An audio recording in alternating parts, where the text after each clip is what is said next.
Live. What's going on, you beautiful people? It's your boy Drake. Um, dude, I had this question kind of pop up in my mind, man. And I don't see a lot of people talking about this. Like, who's gonna be the next Bernie Sanders? I think people are still kind of butthurt that he lost. They're like, oh Bernie, oh sweet Bernie. Like, don't get me wrong. Like, I understand. You know what I'm saying? Like, I love Bernie, bro. Bernie's the guy. Bernie's the man. You know, Vermont and Jesus. Hell yeah. But like, dude, it's a wrap. And I'll say this really quickly before we kind of tackle that question of is who's gonna be the next Bernie Sanders. I never expected Bernie to win. I honestly didn't, bro. I was very surprised he even got that close, and he got very close. I was incredibly surprised. The entire campaign, like especially in 2019, throughout 2019, I was like, okay, he's dead in the water. And once he had the heart attack, I was like, yeah, it's a wrap. But then all of a sudden, AOC kind of came in and endorsed him and revitalized his campaign. Now all of a sudden, he's having rallies out here. He had a rally in like Queens with 25,000 people. He started getting back to the old kind of 2016 style Bernie campaign. Then went out to Iowa and New Hampshire. I watched some of the town halls. I'm like, yo, this guy has some spunk. Went on the debate stage, was kicking people's butts. And I was like, okay. And you saw him starting to rise in the polls. And all of a sudden, you're seeing Bernie out here with 5, 10, 15-point leads nationally. He wins in Iowa, wins in New Hampshire, destroys in Nevada. And I'm like, all right.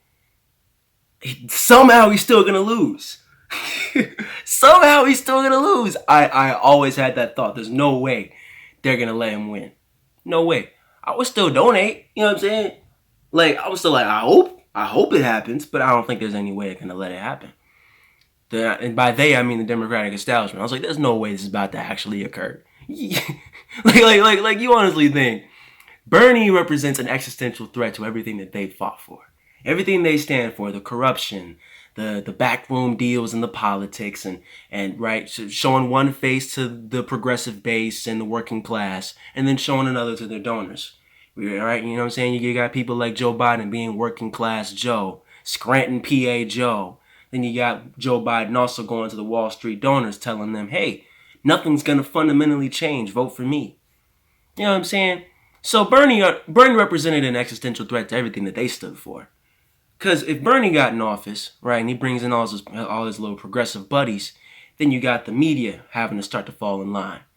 Because you honestly believe that the mainstream establishment media, that Bernie's going to be very friendly, his administration is going to be friendly and conciliatory with the media that stands against him?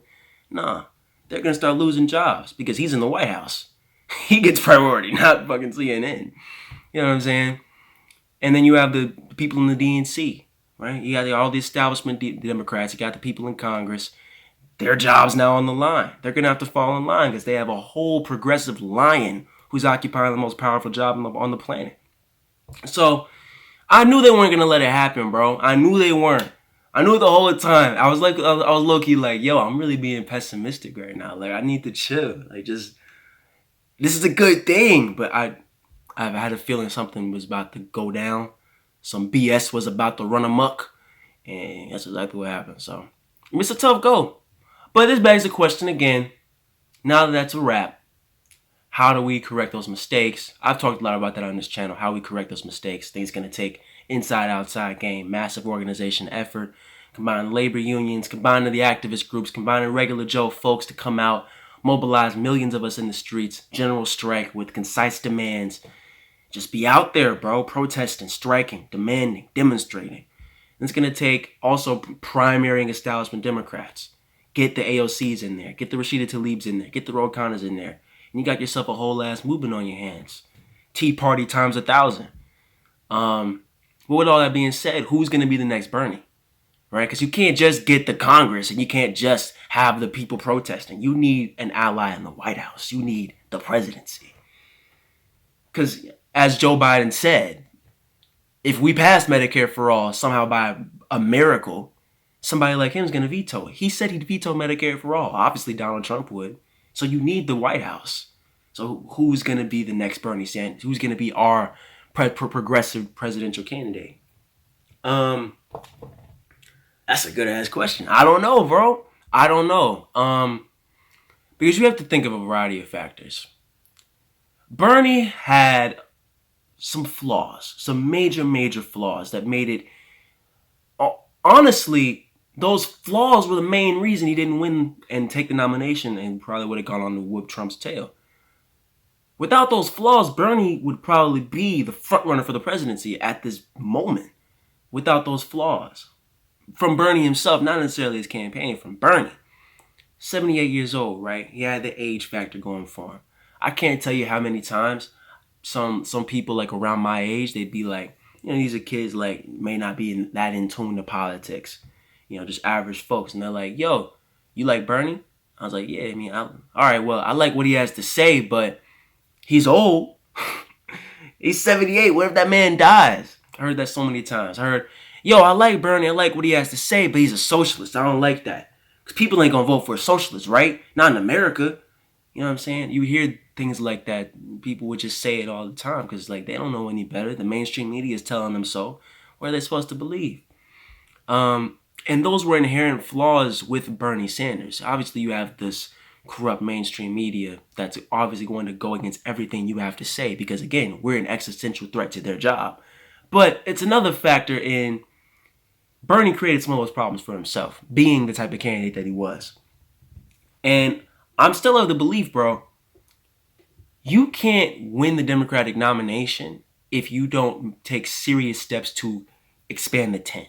And that's going to take marketing yourself in a way that is palatable. Because you're going to have to counteract all of the establishment BS against you. They're going to hit you with it every single time. They're going to hit you with the fact that Bernie can't win. Progressive politics can't win. It's too far to the left. It's too scary. It's too scary, side. It's too scary. They're going to hit you with that every single time. And you're going to have a marketing campaign, a political strategy that goes directly against that. That's able to win the electability debate. That's able to win the scary debate, right? And show that it's okay to vote on your principles. Everybody agrees with us on the principles. They agree with us on the policy. So it's a matter of making that the center focus and showing that the policy is winnable and is in fact the only one that can win. And that's going to be the key moving forward. So who's going to be that? Who's going to be that champion? I don't know, bro. I hope it's AOC. I really hope it's AOC. That's really what I want to see.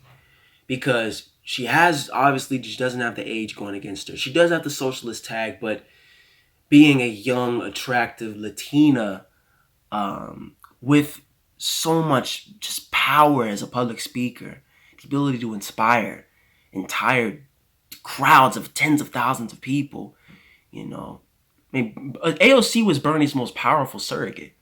She was his most powerful endorsement. Bernie brought out AOC to Iowa, to New Hampshire, all across the country, and you'd see crowds of all these young people coming out to see not just Bernie, but AOC. I love AOC. She's an inspiration for me. I can speak for myself personally. I know a lot of young people who may not have liked Bernie, but they certainly love AOC. So I hope it's her. She does have the socialist tag again, but that's workable. You saw Bernie was this close to winning the nomination with the socialist tag against him. And this is an old, barking 78-year-old man who didn't want to hit Joe Biden below the belt, or at least on matters not related to policy. I think AOC will take that next step that Bernie didn't. Get in the mud, sling the fight. You know what I'm saying? Bring the fight to them. Call them out to their faces with this fiery anger, but also an anger that's wrapped up and marketed in a way that's attractive to all types of voters. You know what I'm saying? You have to be principled. Draw the contrast. Call them out on their corruption. Call them out on their establishment backroom deals and all the disastrous votes and records that they have. But also be able to say, hey, listen, we are the real moderates. Our policies are overwhelmingly popular. Yours are not. The American people want our policies, not yours. We stand with the working class. We stand with the American voters. You don't. Right? Draw the contrast. Be aggressive. But market yourself. Expand the tent. Expand the coalition. AOC has that ability. I think AOC is a political star. She's a star in the making. I'd love to see AOC, but I can also see a few other viable options. I'd vote for any single one of the squad. Vote for any single one of them. I vote for Ro Khanna. So those are a few potential options. And hopefully someone just kind of, if AOC isn't going to pick up the flag, I think she would be old enough. But if AOC doesn't pick up the flag, I mean, I hope someone just comes out of the woodworks, man. You know, like a name we don't really know. I'll also say this: I don't think the next Bernie Sanders is going to be Elizabeth Warren. I think she is under that impression that it's going to be her who picks up the mantle. She's done so much to destroy the bridge between her and the Bernie supporters. I don't see that happening. I don't see that happening. It's not like I wouldn't vote for her. I would, but that would be I'd almost put that in the Biden type of vote. You know what I'm saying? Where I'm like, you've done so much to throw the middle finger to me and my base and my interests. I'm like, why even bother? Um, but yeah, man, I think it's kind of up in the air right now. We'll see what happens moving forward in the next 4 years. It's gonna be a long time, and it also depends on who's gonna be president. Because if it's Trump, it's gonna be that type of opposition, fiery voice that rises to the occasion. If it's Biden, it's gonna be a lot harder for a progressive champion to rise because they're gonna have so much of the Democratic Party discussion surrounding establishment Democrats and not what the progressives have to say. It's going to be much harder to be that opposition voice, you know what I'm saying? So we'll see what happens, but for my personal pick, I hope it's AOC. And I do think she'll be old enough. 35 by like 2025, January 2025? Yeah, I think she'd be there. So we'll see what happens, bro. Should be interesting. Chillin' with the boys, yeah, we making all this noise. Can't complain, riding in the fast lane. To the top, we don't stop up till past 5 o'clock.